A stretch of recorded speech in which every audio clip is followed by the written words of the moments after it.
The early morning sun cast a golden haze over Washington, D.C., the streets shimmering after a light drizzle, reflecting the city's orderly chaos.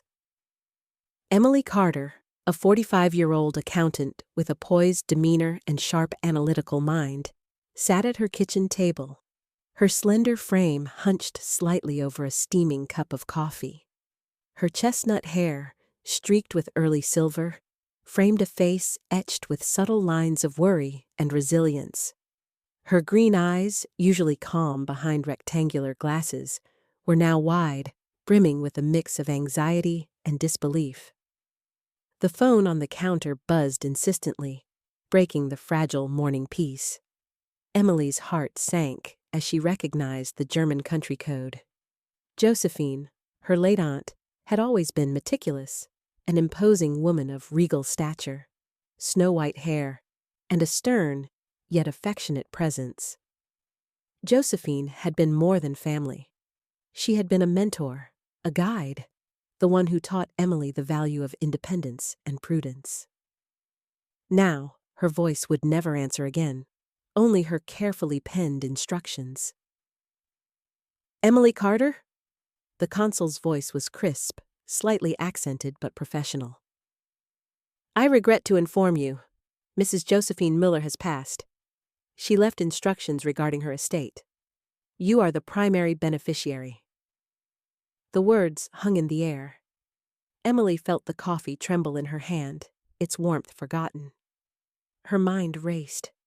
Munich, Miami, bank accounts. This was beyond anything she had imagined. She had been aware that her aunt was wealthy, but had always assumed it would benefit extended family collectively, not exclusively her.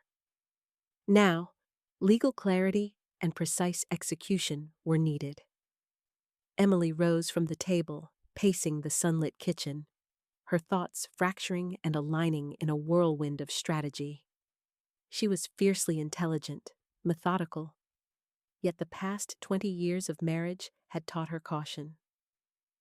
Ryan Carter, her husband, a man of 48 with broad shoulders, a square jaw, and piercing blue eyes, had always carried an air of charm, but she had come to see the calculating edge beneath. His ego, polished and seemingly generous, often masked subtle manipulations. For years, she had suspected he might claim her D.C. condo as shared property if the marriage dissolved. Her pulse quickened as the realization struck. This inheritance could be her shield. A moment later, Emily opened her laptop, scanning emails from her aunt's German lawyer. Each message was meticulous, confirming assets: a luxury condo in Munich's historic district, a sleek Miami Beach apartment with panoramic ocean views, and bank accounts totaling over $500,000. Her hands trembled slightly, not from fear, but from the sudden surge of empowerment.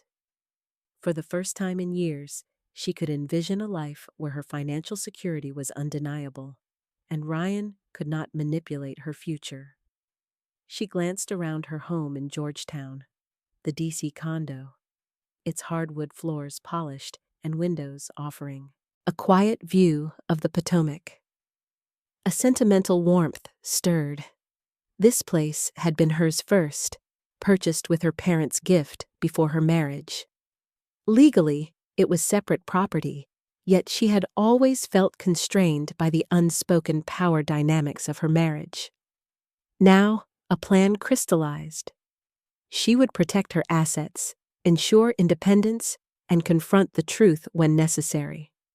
By noon, Emily had contacted the German consulate, a small office in a modern building on Embassy Row. The consul, Herr Klaus Becker, was a distinguished man in his 60s, with neatly trimmed gray hair and a commanding yet kind presence.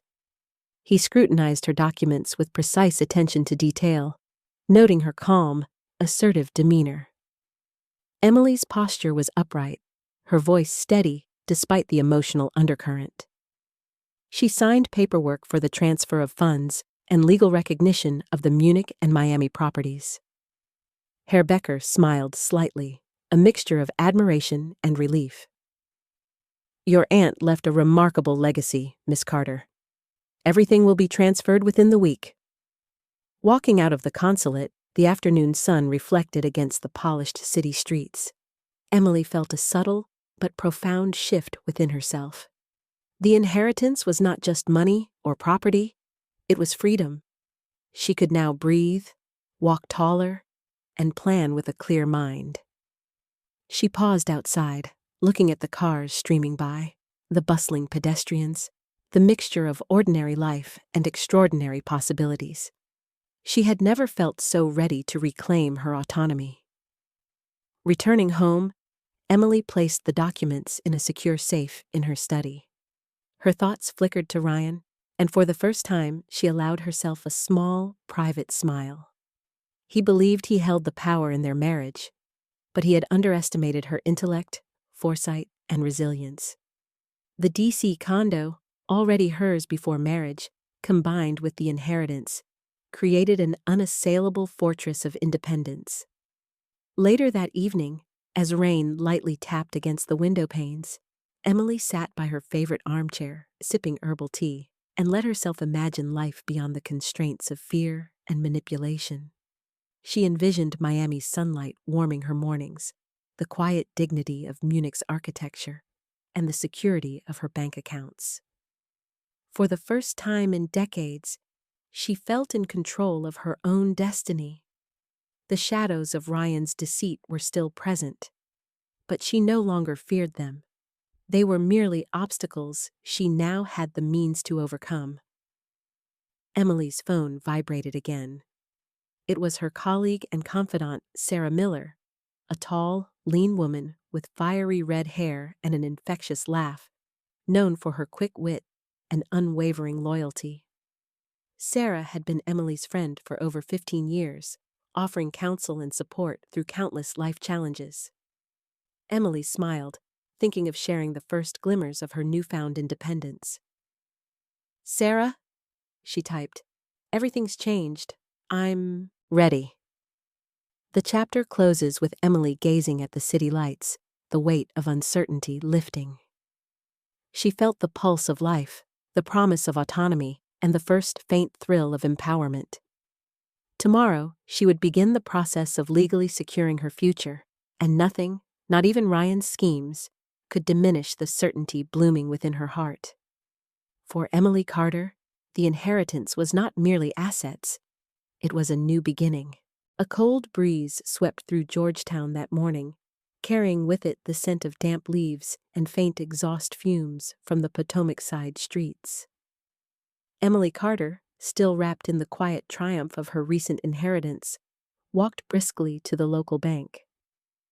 The sky was gray, clouds heavy with an approaching rain, but Emily's thoughts were sharper than any storm. She was determined, methodical, her hazel-green eyes alert behind her glasses, scanning the street as she carried her slim, black briefcase.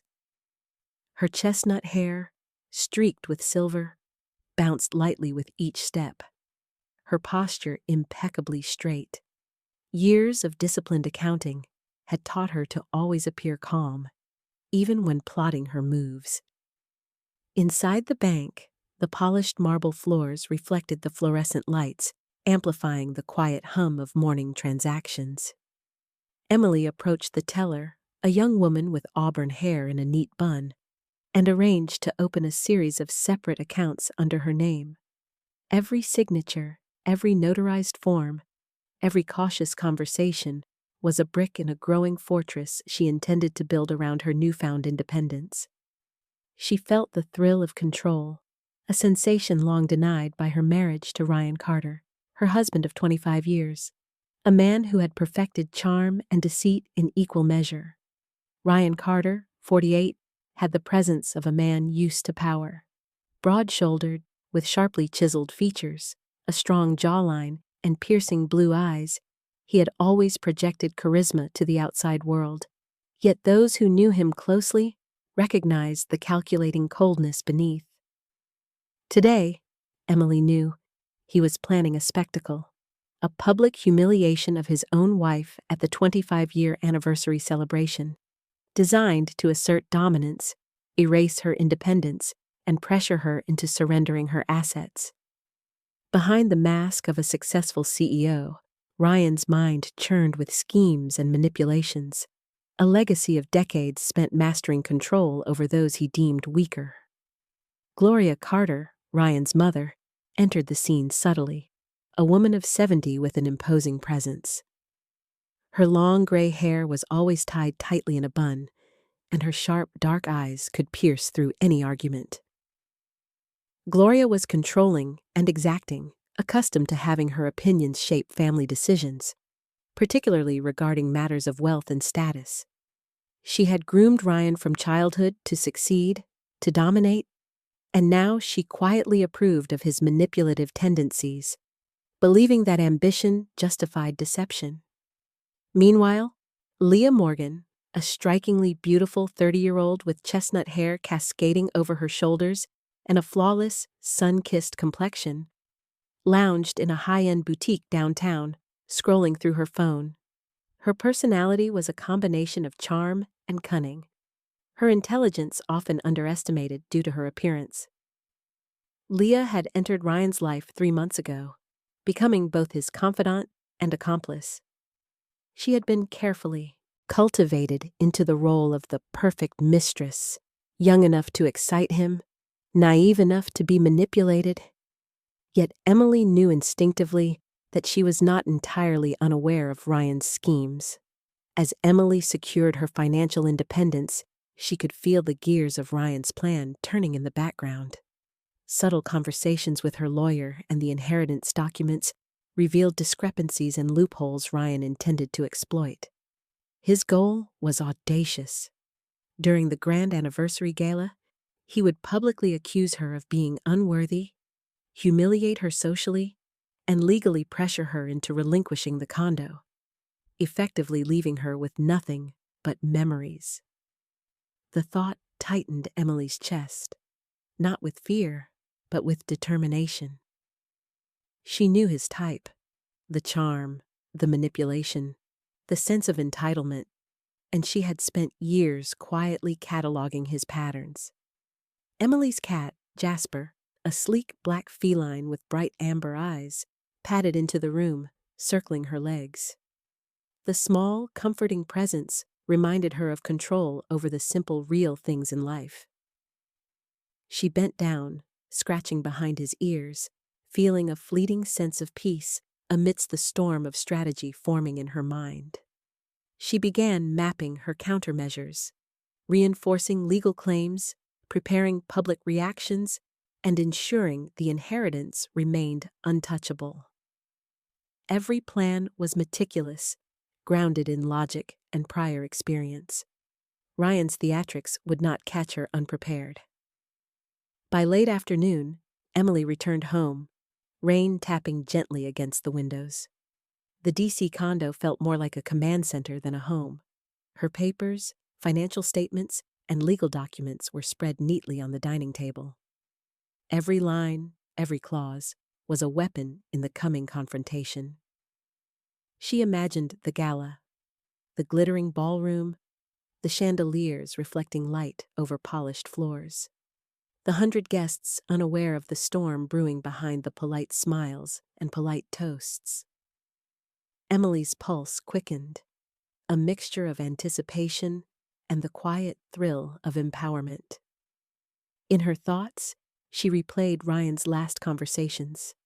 Subtle threats masked as concern, reminders of joint ownership, and veiled comments about her dullness and dependence. He had underestimated her, as he had done for years. Emily allowed herself a small, private smile, envisioning how she would turn his own plan against him. She would not be a victim. This was the first time in decades she felt the raw power of autonomy, untainted by his ego or Gloria's shadow. She reviewed Leah's role. The young mistress believed herself in control, a player alongside Ryan. Yet Emily saw Leah as a tool, a mirror of Ryan's arrogance. In her mind, Leah was no longer a threat but a pawn. Emily's strategy involved exposing the deceit, asserting her legal and moral authority, and using the spectacle to protect her assets. The psychological aspect of the game fascinated Emily. Manipulation, perception, public embarrassment, and the eventual reclamation of truth. She understood deeply that fear and shame were tools Ryan wielded, but could also be wielded against him. As dusk approached, the streets glistened from fresh rain, and Emily's reflection in the window caught her attention. Her chestnut hair framed a determined face, her green eyes fierce yet composed, her slim frame upright and unwavering. In that reflection, she saw a woman transformed by inheritance, knowledge, and resolve. No longer constrained by Ryan's manipulations, she felt the electric thrill of control over her own destiny. The storm outside mirrored the storm inside, yet Emily's heart remained steady, clear, and ready. The chapter closes with Emily sitting at her desk, reviewing legal clauses one more time, a quiet smile playing on her lips. Tomorrow, the gala would arrive, Ryan would reveal his plan, and Emily would already be steps ahead. Every movement, every word, every reaction had been anticipated. She poured herself a glass of tea, Jasper leaping onto the desk, and looked out the window. The city lights reflected her newfound confidence. Emily Carter was no longer a wife under the thumb of deceit. She was a strategist, a protector of her wealth, and a woman finally in command of her own life. The mask of her quiet compliance had cracked. What remained was clarity, power, and the anticipation of justice. The early morning fog hung low over Georgetown, settling on the cobblestone streets with a damp, almost ghostly hush. Emily Carter stepped out of her condo, wrapped in a long, camel-colored trench coat, the collar pulled slightly up against the chill. Her hazel green eyes, sharp and calculating, scanned the quiet street, and the crispness in the air mirrored the focus she felt within. Every step echoed softly against the wet pavement, a rhythmic reminder of purpose. She carried a slim briefcase filled with documents that represented her future independence, her hard-won leverage against a husband who had spent years undermining her confidence. Inside her car, a sleek black Lexus ES300 that she had purchased years ago, Emily rehearsed her plans silently. Her thoughts were methodical, dissecting every clause of her recent inheritance, the DC condo that had been a gift from her parents before marriage, and the legal loopholes she had identified. She was acutely aware of Ryan Carter's calculating nature. The man, 48, with his sharp jawline, deep-set blue eyes, and carefully styled salt and pepper hair, exuded authority and arrogance. His commanding presence had dominated boardrooms and social gatherings alike, but Emily knew his confidence was brittle, built on manipulation and fear. Today, she would see Mr. Thompson, the real estate attorney who had overseen the original purchase of the DC condo. Mr. Thompson, a man in his 60s with thinning gray hair, wire-rimmed glasses, and a slight stoop from decades of meticulous desk work, was known for his precision and unwavering integrity. His calm demeanor and thoroughness had always impressed Emily, and now she needed him more than ever. She parked in front of his brick townhouse office and stepped inside, the familiar scent of polished wood and aged leather welcoming her. "Emily, it's been too long," Mr. Thompson said warmly, his voice steady and reassuring. Despite his age, he moved with purpose, his tailored navy suit perfectly aligned with the respect he commanded in the legal community. He gestured toward a leather chair as she sat, opening her briefcase. "I assume this is about your DC property?" Emily nodded, feeling a quiet relief at the sight of a trusted ally. She presented the original property deed, along with her recent inheritance documents from Germany. "I need to make sure this is beyond dispute." Ryan, my husband, has a history of attempting to control everything, she explained, the words clipped but measured, revealing controlled anger beneath her calm exterior. Mr. Thompson reviewed the documents carefully, adjusting his glasses. Emily, the condo is clearly premarital property. The documents are airtight. No legal maneuvering on Ryan's part can claim it, provided we maintain proper records and signatures. You are fully protected. Relief washed over Emily, yet a small part of her knew that paperwork alone would not guard against the emotional games Ryan might play. She thanked him and scheduled follow-ups to ensure everything remained secure.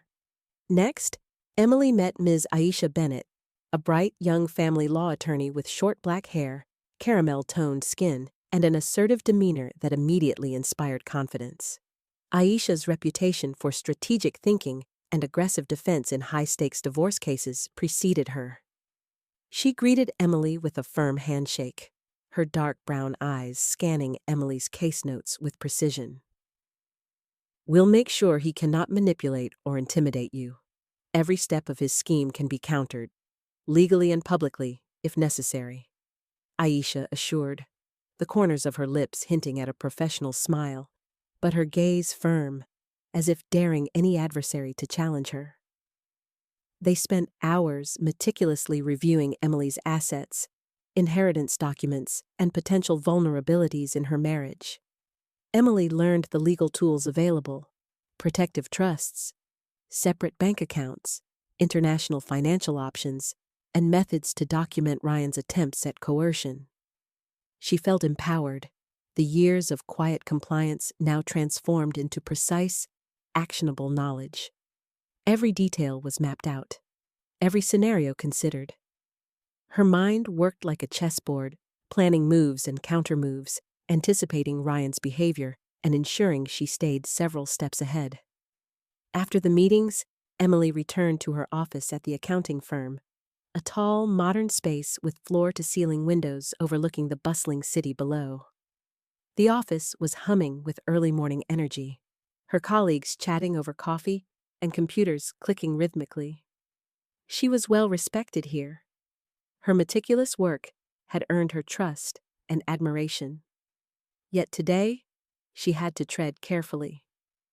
She requested a private meeting with her boss, Mr. Michael Boudreau, a man in his early 50s, tall, with salt and pepper hair, and a quiet, analytical presence. His gray-blue eyes exuded authority, yet kindness softened his expressions, a man who valued both results and integrity. Michael, Emily began, her voice calm but resolute. I need to inform you about a personal situation. It may require attention in the coming weeks, but I assure you, my work will remain unaffected. She explained briefly about Ryan's possible plans to initiate a contentious divorce and the legal steps she was taking to secure her assets. Boudreau listened attentively, his expression thoughtful. Emily, I trust your judgment completely. Handle your personal matters and will adjust as necessary. Your role here is invaluable, and I don't want any disruption affecting your career. You have my full support, he said firmly, offering her a sense of stability amidst the emotional storm. Emily felt the warmth of genuine support, a stark contrast to the manipulation and deceit she faced at home. The sense of control she had gained in recent weeks began to crystallize into confidence.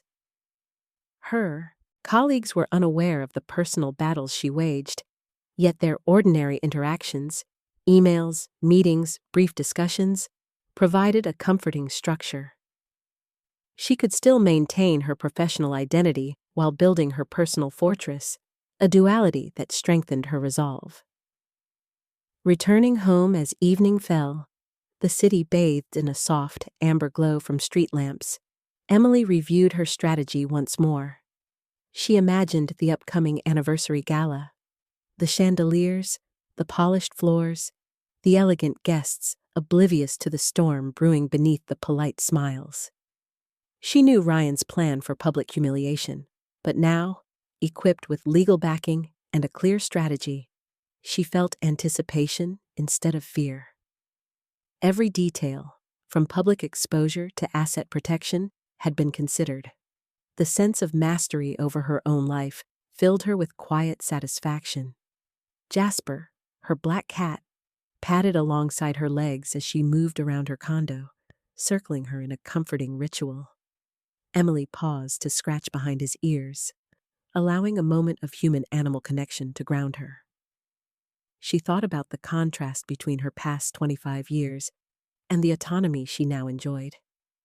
Where once she had been constrained by marriage, deceit, and fear, she was now a woman fully capable of controlling her destiny. The fog of manipulation and power games had begun to lift, revealing clarity and opportunity. As night deepened, Emily placed the files in a secure safe, double-checked her accounts, and sipped tea while looking out at the lights reflecting off the Potomac. She considered each person involved: Ryan, with his arrogance and entitlement; Gloria, with her controlling influence; Leah, young and ambitious yet ultimately a pawn; and herself, newly empowered, fully aware of the legal and emotional tools at her disposal. She allowed herself a small smile. The mask of her quiet compliance had been removed. She was no longer a passive participant, but a strategist, a woman fully equipped to protect what was rightfully hers. The city hummed below, but within the walls of her condo, Emily Carter had found the stillness of focus, the strength of preparation, and the quiet thrill of impending justice. A soft spring drizzle fell over the city, blurring the lights of downtown and lending a reflective sheen to the streets. Inside the Grand Marquette Hotel, the ballroom glimmered under crystal chandeliers, a sea of formally dressed guests chatting with anticipation. Emily Carter, 45, tall and poised with shoulder-length chestnut hair and hazel green eyes that had gained a new sharpness, adjusted the silk shawl draped over her shoulders. Her posture exuded confidence, a quiet power that had been forged through months of meticulous planning and legal strategizing. She had rehearsed every word, every movement, and every scenario in her mind. Tonight was not just a celebration of 25 years of marriage, it was a reckoning. Ryan Carter, 48, stood near the podium, his angular face tense, jaw clenched, and piercing blue eyes scanning the room as if daring anyone to challenge him. His salt and pepper hair was immaculately styled, and his tailored navy suit hugged his broad shoulders, projecting authority. Yet beneath the polished exterior, his mind raced with anxiety. He had planned this moment for months, rehearsing a public announcement of divorce that he believed would humiliate Emily. But uncertainty gnawed at him. The faint quiver in his hands betrayed the cracks in the armor of his usual confidence. Behind Ryan, Leah Bennett, 30, stood with an almost imperceptible smirk, her long dark hair cascading in soft waves over her slim frame. Her pale skin and sharp cheekbones, combined with a confident tilt of her chin, gave her an air of calculated self-assuredness. She had been Ryan's accomplice in his manipulations, and she relished the attention tonight, convinced that she would step into the spotlight as the new life of a successful man. Her amber eyes flicked toward Emily with mild curiosity, masking the tension she felt despite her outward composure. Emily's eyes scanned the room one last time, taking in familiar faces: colleagues, family, and friends who had known her for decades. Each guest represented a potential witness to the unveiling of truth. She could feel the familiar pulse of adrenaline, the kind that sharpened her focus instead of rattling her. She had prepared meticulously: the documents proving her ownership of the D.C. condo, the notarized proof of her inheritance from her beloved Aunt Josephine in Germany, and evidence of Ryan's financial schemes.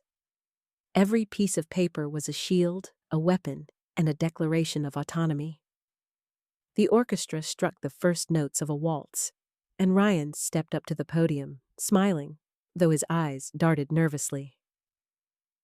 Dear friends, family, and colleagues, he began, voice smooth yet carrying a calculated charm.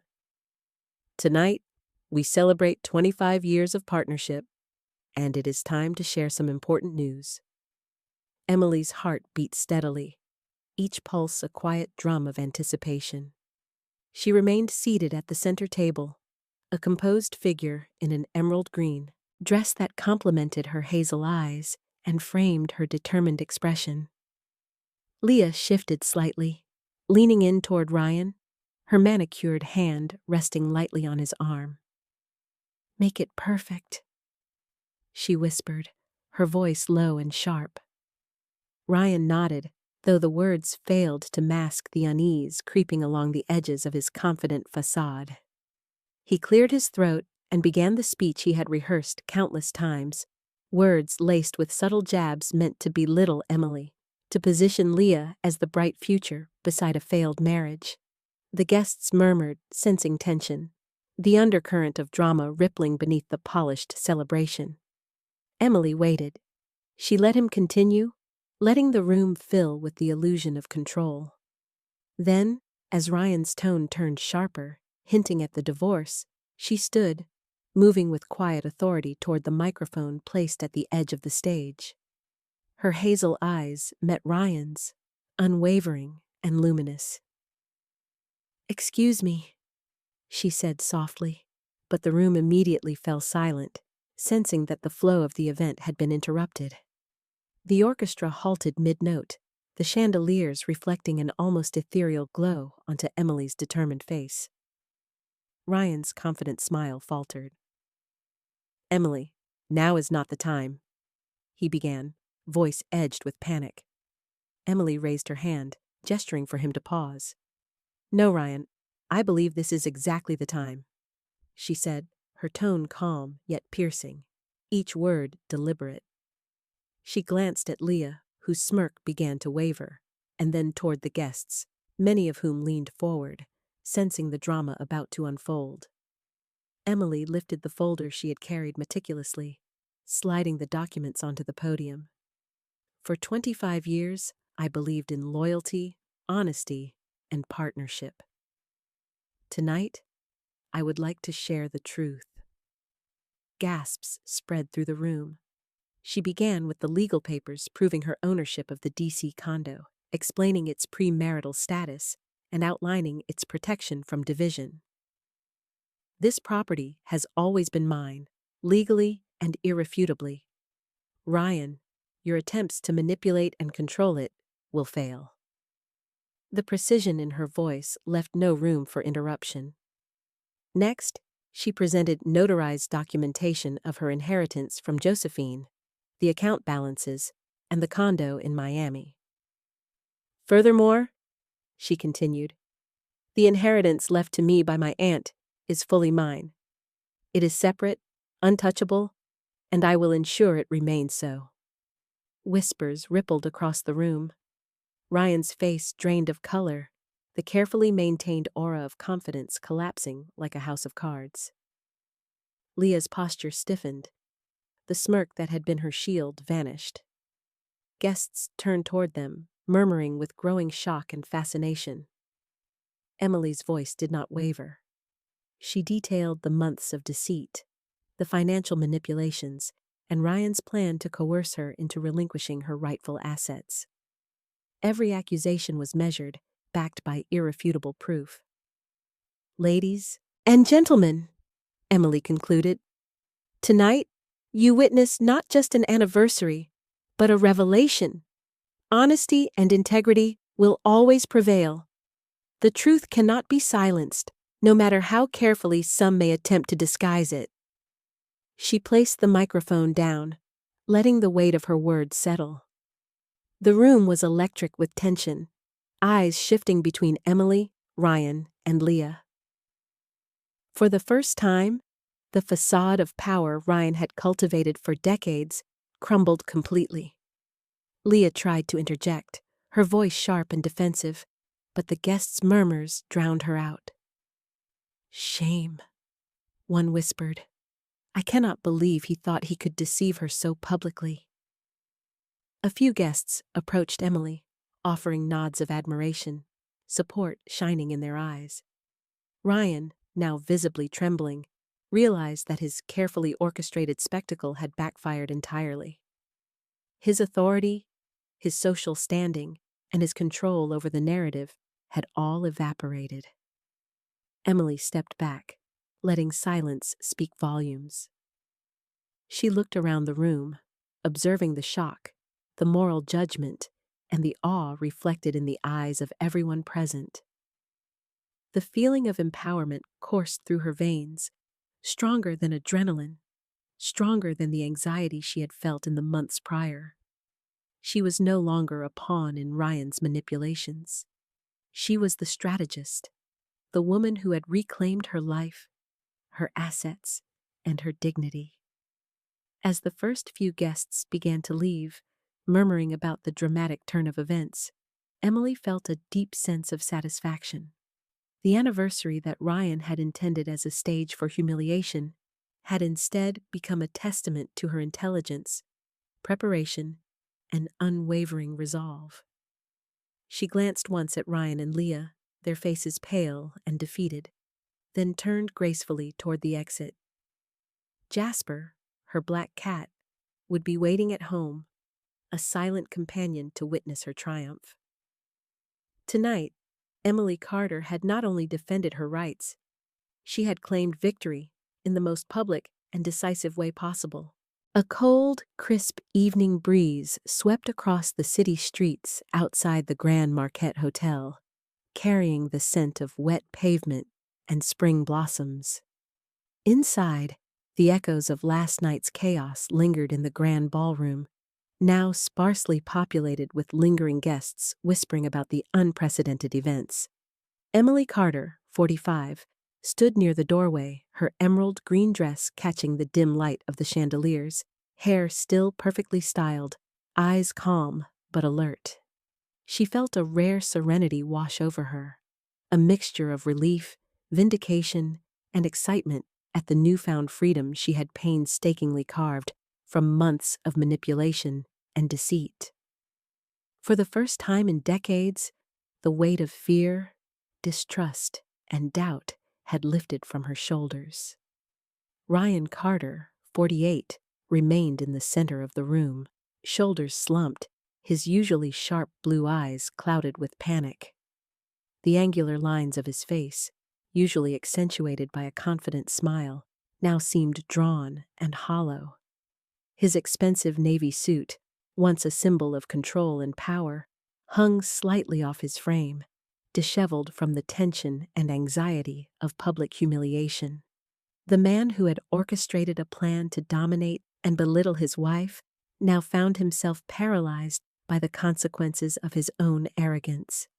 His hands, which had gripped the podium so firmly moments ago, now shook slightly as he glanced helplessly at the retreating guests, murmurs of judgment following them like a tide of whispers. Gloria Carter, 70, Ryan's mother, entered the room from a side corridor. She was a stately woman, with graying hair swept into a precise chignon and sharp features that reflected a lifetime of control and intimidation.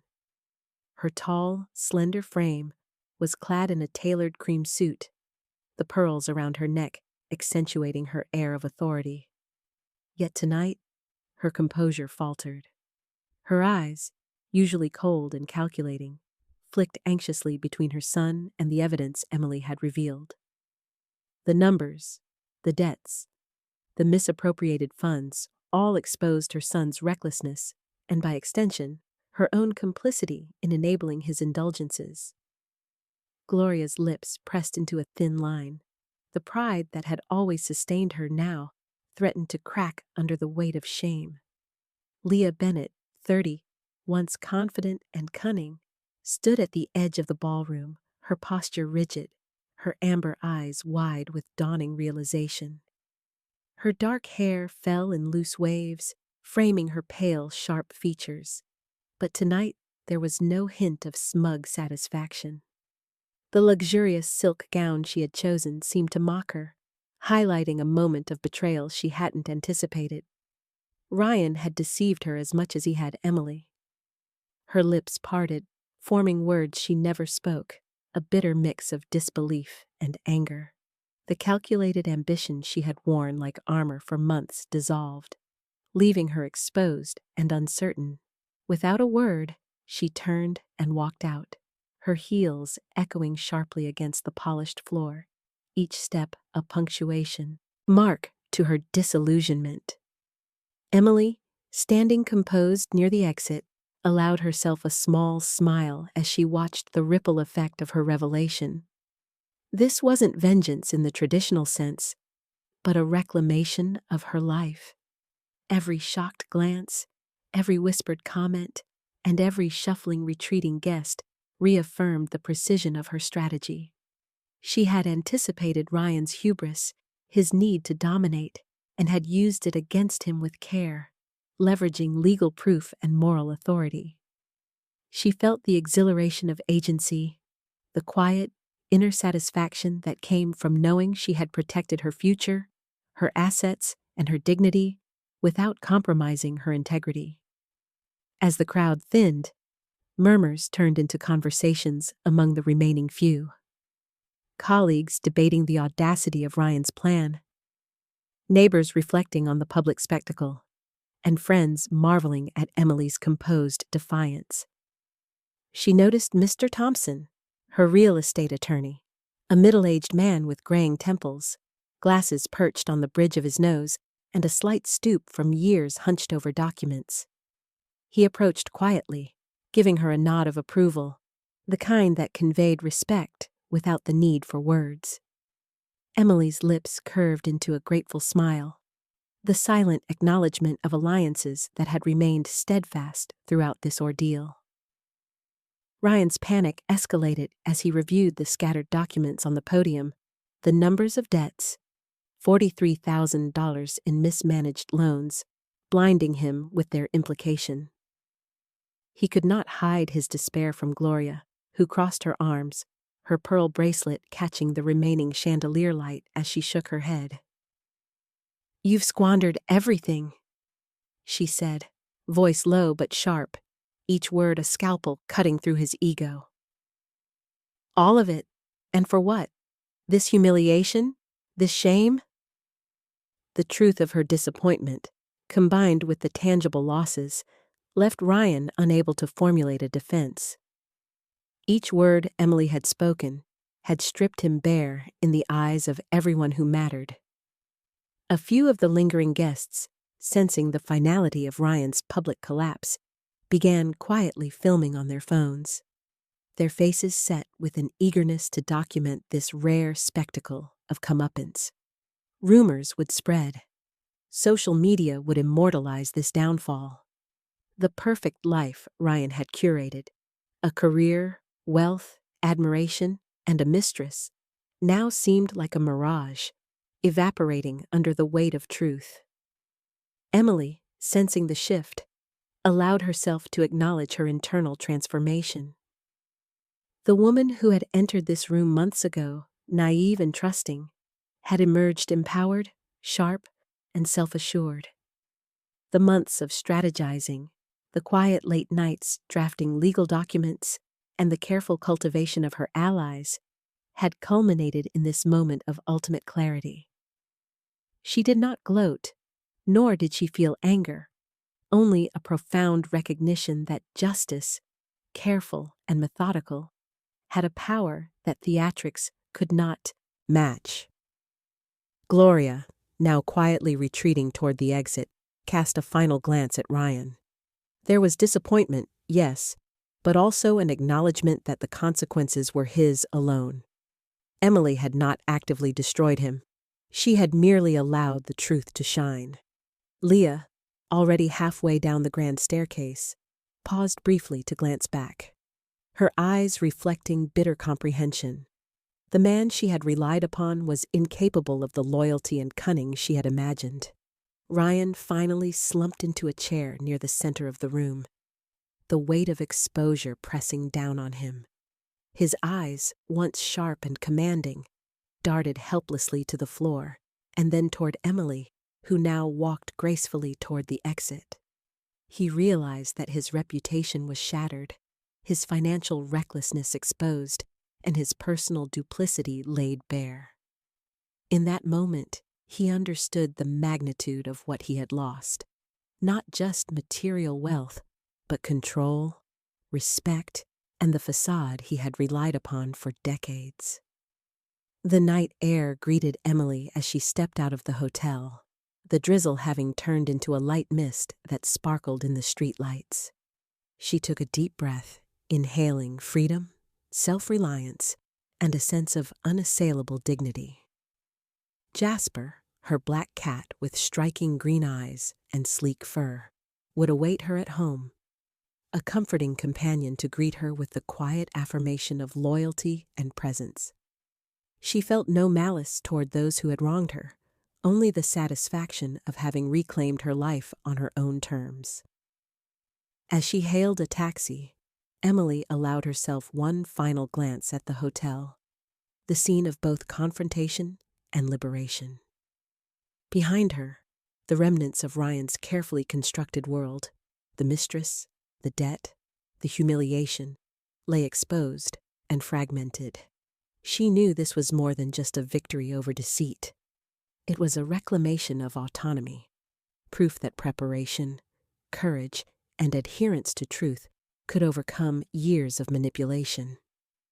The city lights of downtown shimmered in the distance, and Emily felt an unprecedented sense of peace, knowing that the future she had fought for was finally hers, untainted and bright. A gray morning dawned over Washington, D.C., the drizzle painting streets in silver streaks, and the chill hinted at a spring reluctant to arrive.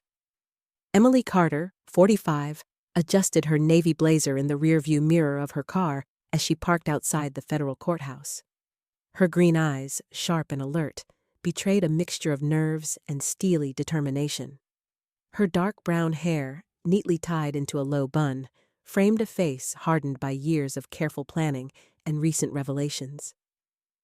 Emily's posture was impeccable, her high heels clicking against the marble steps as she entered, carrying the confidence of someone prepared for battle, but mindful of the weight of history that had led her here. The courthouse lobby buzzed with quiet murmurs, reporters shuffling, and the distant echo of gavel strikes. Inside courtroom 3B, the air was dense with anticipation. Ryan Carter, 48, leaned against a polished wooden bench, fingers drumming nervously. His angular face, once proud and commanding, now looked weary and defeated. Dark circles under his blue eyes reflected sleepless nights spent trying to calculate damage control. His expensive suit, though tailored, hung loosely around his shoulders, betraying the stress and self-reproach he had been unable to shake since the public humiliation at the anniversary party. The corporate CEO's poise had vanished. Tonight, Ryan was simply a man exposed, fragile, and scrambling. Gloria Carter, 70, Ryan's mother, was seated behind him. Her gray hair, always immaculately arranged, was tied in a precise bun, and her sharp features remained stiff as a mask of control. Her cream-colored suit, once a symbol of authority and sophistication, seemed almost too formal in the tense atmosphere. The pearls around her neck trembled slightly as she shifted her hands, betraying unease. Decades of commanding family affairs had not prepared her for the embarrassment of being publicly linked to her son's misdeeds. Emily's legal team arrived, led by Ms. Aisha Bennett, a 38-year-old family law specialist with sleek black hair, warm brown eyes, and an aura of calm authority. Aisha's presence gave Emily reassurance. The woman exuded quiet confidence, meticulously prepared with every document, copy, and legal precedent they would need. Beside her, Mr. Thompson, the middle-aged real estate attorney with salt and pepper hair and round glasses perched on the bridge of his nose, carried the D.C. condo's original ownership documents, a tangible key to Emily's victory. The judge entered, an elderly woman with silver-framed glasses and a quiet, commanding presence. Her eyes scanned the courtroom like a hawk, balancing authority with fairness, each step deliberate and measured. The sound of her gavel struck with gravity, silencing the room instantly. "Court is now in session," she declared. Emily's heart pounded in her chest, but she allowed a deep, steadying breath to center herself. Ryan's lawyer, a young, nervous attorney named Derek Lawson, 32, tried to exude confidence, but his jittery hands and rapid speech betrayed uncertainty. He was tall, lean, with dark hair perpetually falling into his eyes, and his inexperience was apparent in every hesitant objection he raised. He attempted to argue the condo was marital property, but Ms. Aisha Bennett countered, presenting evidence of Emily's prior ownership, purchase documentation, and clear title deeds from before the marriage. The courtroom murmured as the documents were laid out, irrefutable proof that Emily's rights were intact. Ryan's panic escalated. "Your Honor, these are personal investments," he shouted, voice cracking under pressure. "The condo, the inheritance, these were meant for both of us." The judge's gaze remained steady, her calm demeanor slicing through the chaos. "Property acquired before marriage, confirmed through proper documentation and not commingled, is considered separate," she replied firmly. "The court recognizes Mrs. Carter's claim." Gloria shifted uncomfortably in her seat, lips pressed thin, while Ryan sank lower, the weight of public exposure and financial recklessness evident. Emily, feeling the inner thrill of vindication, didn't smile too broadly. She had prepared for this not with triumph in mind, but with diligence and precision. Every document, every consultation, every late night of planning had led to this moment. The power of preparation, she realized, far outweighed the impulsive confidence Ryan had relied on for years. The judge continued with division of property. "The cabin property is recognized as marital property and will be divided equally. The Lexus ES 300 purchased from common funds will also be split.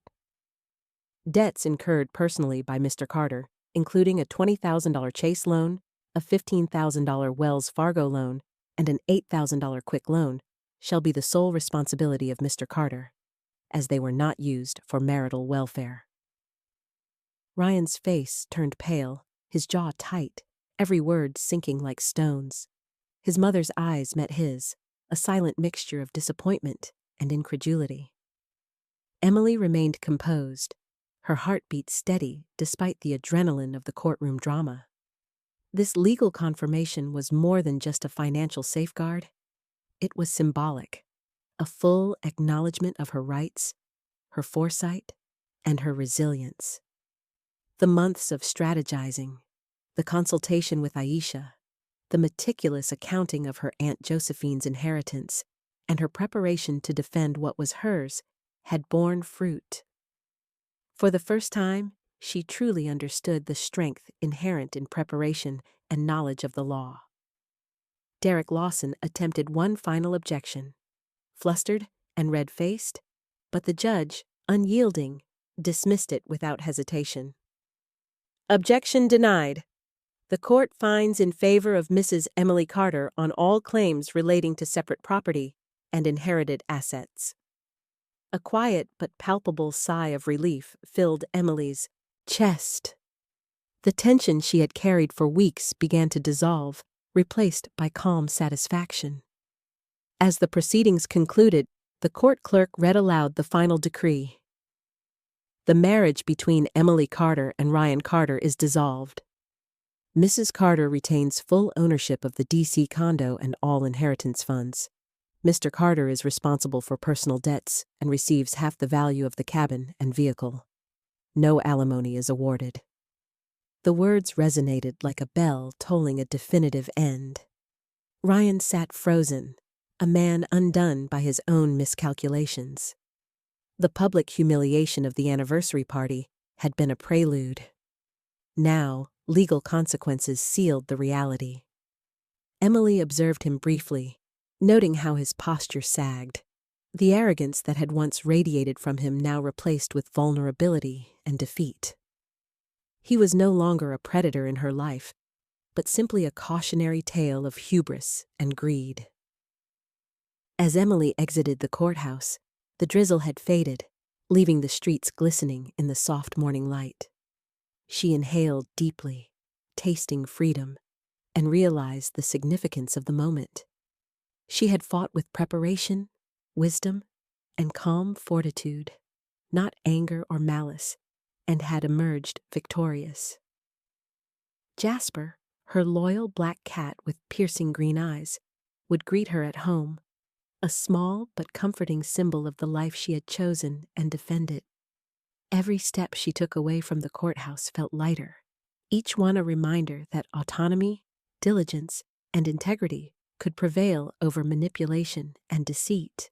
The sun rose lazily over Miami Beach, casting warm golden rays across the pastel-colored buildings and the gentle ripples of the Atlantic. Emily Carter, 45, stepped onto the balcony of her new condo, her slender frame silhouetted against the shimmering sea. Her skin, slightly sun-kissed, contrasted beautifully with her chestnut-brown hair cascading freely over her shoulders. Green eyes, now calm and reflective, scanned the horizon. A soft breeze carried the scent of salt and blooming hibiscus, invigorating her senses and signaling a fresh start. She inhaled deeply, feeling the weight of past betrayals lift from her chest, replaced by the light thrill of independence. Inside the condo, the space was cozy but sophisticated, a reflection of Emily's taste. Neutral tones accented with warm woods, large windows letting in natural light, and a few carefully selected artworks. Jasper, her black cat with sharp green eyes and a sly, independent personality, padded softly across the polished floor, brushing against her legs as if acknowledging her triumph. He had been a silent companion through all the turbulence, a comforting constant in her life. Emily's mind wandered briefly to the events of the past months. The anniversary confrontation, the court battle, the humiliation of Ryan and Leah. She smiled faintly, not with malice, but with the quiet satisfaction of one who had fought fairly and won. Her publishing office was a small room within the condo, neatly arranged with stacks of European literature awaiting translation. The first translator, Anna Delgado, a young woman of 28 with sleek black hair, warm olive skin, and a vibrant, enthusiastic personality, had already arrived, arranging manuscripts on the table. Anna's energy was infectious, and Emily felt a renewed sense of purpose as they discussed upcoming projects. This venture was more than a business. It was Emily's declaration of autonomy and creativity, a tangible manifestation of her years of deferred dreams. Meanwhile, across the city, Ryan Carter navigated the congested streets in his aging Toyota Camry, his jaw tight, knuckles white on the steering wheel. At 48, his once chiseled face bore the lines of stress and regret. The arrogance that had defined him seemed to have eroded under public exposure. The loss of his CEO position, the viral footage of the anniversary party, and the crushing court defeat had forced him into a modest life. He now ferried passengers for a living, each fare a reminder of decisions made in haste and greed. His blue eyes, once sharp and calculating, now scanned the rearview mirror anxiously, avoiding eye contact with other drivers and pedestrians, consumed by a gnawing sense of inadequacy. Gloria Carter, 70, had downsized drastically. The grand mansion she had managed with precision and control was sold, leaving her in a modest one-bedroom apartment on the city's outskirts. Her meticulous nature remained intact, gray hair tied neatly in a bun, though the lines of worry etched deeply across her face. She spent her days managing household budgets with a meticulousness previously reserved for her son's affairs, a bitter reminder of the unpredictability of life when overconfidence and control fail. Leah Mitchell, 30, Ryan's former mistress had moved on to a life of luxury, though less intellectually stimulating than her previous high society aspirations. Her caramel-colored hair, always immaculately styled, now framed the face of a woman learning that charm alone could open doors, but not secure respect or genuine loyalty.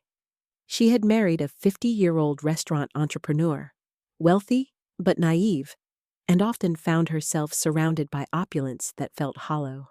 Her social media posts filled with sparkling images, but lacking the substance she had once imagined her life would hold. Back in Miami, Emily sat at her desk, opening a fresh manuscript and running her fingers along the embossed cover. She thought of the lessons learned over the past year, the importance of preparation, understanding law and rights, and the resilience that comes from defending oneself. She no longer felt anger at Ryan. Resentment had given way to clarity. She was free, not just financially, but emotionally and mentally. Every email from Anna, every new manuscript, every carefully arranged page reinforced a sense of self-worth she had never fully appreciated during her 25-year marriage. Her phone buzzed gently with messages from friends who had watched her journey unfold online. Words of admiration, congratulations, and support filled the screen. Emily smiled at the thought of how far she had come, from the woman who had once doubted her own strength to the woman who now made decisive moves for her happiness. She poured herself a cup of coffee and stepped back onto the balcony, letting the ocean breeze wash over her. The city below shimmered with life, a dynamic contrast to the calm within her. Freedom, she realized, was both exhilarating and grounding. Later that evening, Emily reflected on her relationship with Jasper, her feline companion, who leapt gracefully onto the desk, curling up beside the manuscripts. His purring was a comforting rhythm, a reminder that loyalty and companionship could come in forms unassuming but unwavering. She laughed softly at his antics, appreciating the simplicity and purity of these moments. Life, stripped of pretension and deceit, held its own rewards.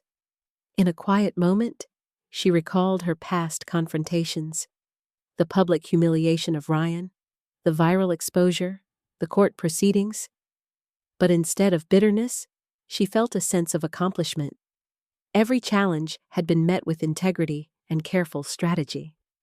She had not sought revenge, only justice and self-preservation, and in doing so had reclaimed her life. Her publishing house had grown modestly but steadily, with 5 talented translators now employed under her direction. European literature flowed through her hands, each translation a bridge to the culture she had long admired but never had time to explore.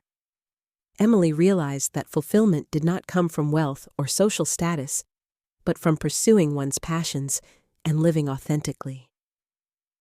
As night fell, the condo lit up against the twilight sky, the ocean reflecting shades of indigo and gold. Emily sipped her coffee, gazing at the horizon, feeling contentment she had never known before. The past had shaped her, yes, but it did not define her. Freedom, independence, and the pursuit of one's dreams were her inheritance now. Ryan's struggles, Gloria's downsizing, Leah's hollow luxury, all were peripheral narratives in the story of her triumph. Emily Carter, once constrained by manipulation and deceit, had emerged resilient, unshakable, and fulfilled. The future was hers, and for the first time in decades, it felt limitless.